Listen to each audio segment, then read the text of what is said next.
your forecast first. Sponsored by Matex Heating, Cooling, and Plumbing.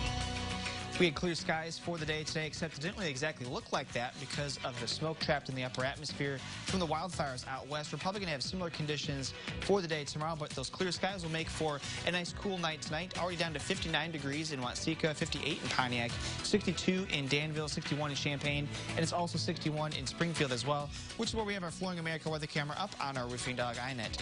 Winds are out of the northeast between about 5 and 10 miles per hour, making things feel, again, very comfortable for the overnight hours tonight. For tomorrow, it should be another nice sunny day, except for, like I said, some of those hazy conditions are possible, and temperatures will be a little bit warmer tomorrow, topping out in the upper 70s. WCIA 3 News starts right now. Now, from WCIA 3 News. They know that I know who they are. Dozens of shootings in 1 month has the attention of an entire city. What the police chief had to say. What could the future hold for one SRO program? Why flexibility might be the answer. It's a different sort of hunt. Why one man is suggesting you go look for Bigfoot. You're watching your local news leader. This is WCIA 3 News at 10. We're going to police them until they are in prison or they put their guns down. Decatur's police chief is putting gangs on notice after a violent summer. Good evening, I'm Jessica Coons. Decatur is on track to have the most violent year overall since 2015. There were 32 shootings last month, the most within a single month in at least 5 years. WCIA 3's Jen Lask was at tonight's city council meeting and has an update live from the newsroom. So Jen, what does Police Chief Jim Getz want to do to stop these shootings? Jessica, Chief Getz says he wants to take a tough stance when it comes to gang activity, but it's going to take support from multiple groups. On the legal side, Getz is speaking with judges about raising bonds so that people aren't being re-released and returned to the crime right after they've been arrested, particularly when it comes to gun offenders. He also says he wants the state's attorney's office to take a tougher stance, criticizing some of the plea deals that have been taken in some of the cases. And Getz also wants help from community members through Crime Stoppers Anonymous and neighborhood watches. They know that I know who they are, and I hope they know that until they stop shooting, we're going to target them. That may upset some people in the community, but there's a lot of people in this community that don't want shootings in their neighborhood. The community crying out for justice on one part, and in the same breath staying silent because they feel unprotected if they break an unwritten weak code of silence. Getz says he's looking at ideas like gun buybacks to stop the shootings. He says since 2018, 400 illegal guns have been taken off the streets. Getz, Courtney Carson, NAACP leaders and council members also spent a lot of time talking about building trust between police and the communities they serve, especially in light of the summer's racial justice movement across the country. They say strengthening those bonds is crucial to making Decatur a safer city. Back to you. All right, Jen, thanks so much.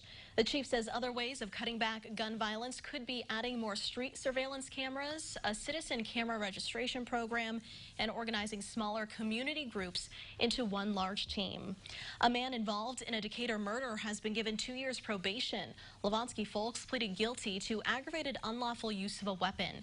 22-year-old Shamila Sanders died after being shot, but police say Levonsky was not the one who shot her. They say Paul Folks did. He pleaded not guilty to murder charges in July.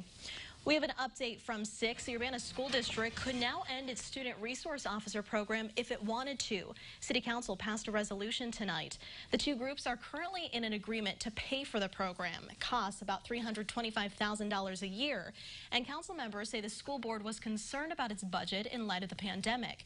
They say they wanted to let the board know they would not file a lawsuit if the program was terminated.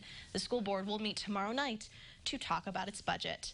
And another update, the Champaign School Board voted unanimously on a resolution to allow Black Lives Matter signs within schools. They say because of legal constraints that go beyond the board, the sign they approved reads this, quote, Resolution 2020 Black Lives Matter in CUSD4, end quote. It's the only one that can be posted without any changes. The CU Black Teachers Alliance organized a march before the school board meeting in support of allowing those signs. New for you tonight, another school is going temporarily remote after a staff member started showing COVID symptoms. The Danville School District says Liberty School will be fully remote starting tomorrow until September 21st. They say they don't believe any students were in close contact with that employee, but they are taking extra precautionary measures. Families are asked to closely monitor children and themselves for symptoms. Some teachers in Central Illinois are troubleshooting problems amid online learning. They've noticed a disconnect with students, and they're trying to come up with solutions. The principal at J.W. Ader in Rantoul says they've had to navigate issues since the start of the school year.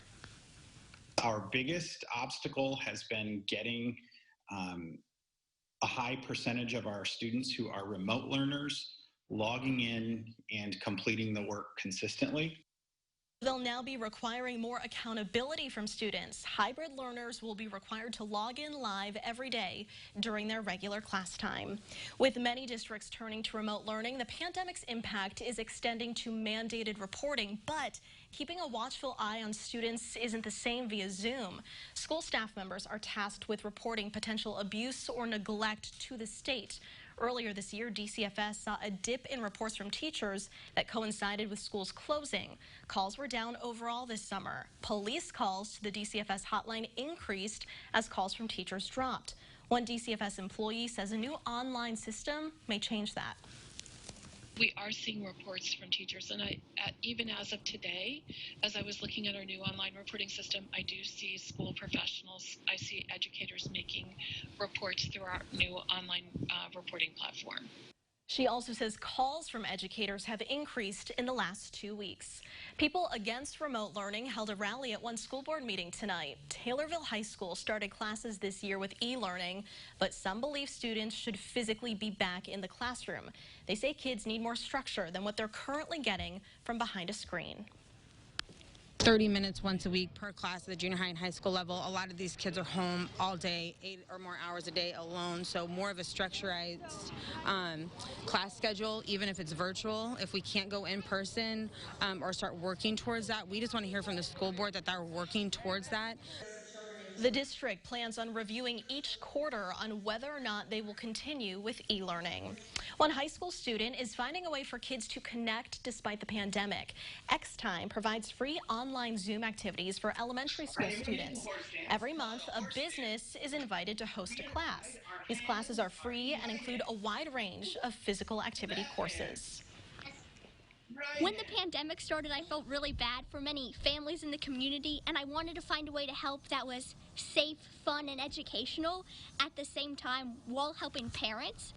If you're interested in signing your child up for X-Time and for a full list of classes, you can go to WCIA.com.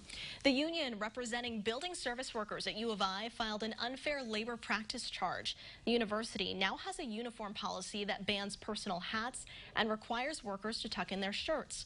But union members say the U of I should be focusing on more pressing problems.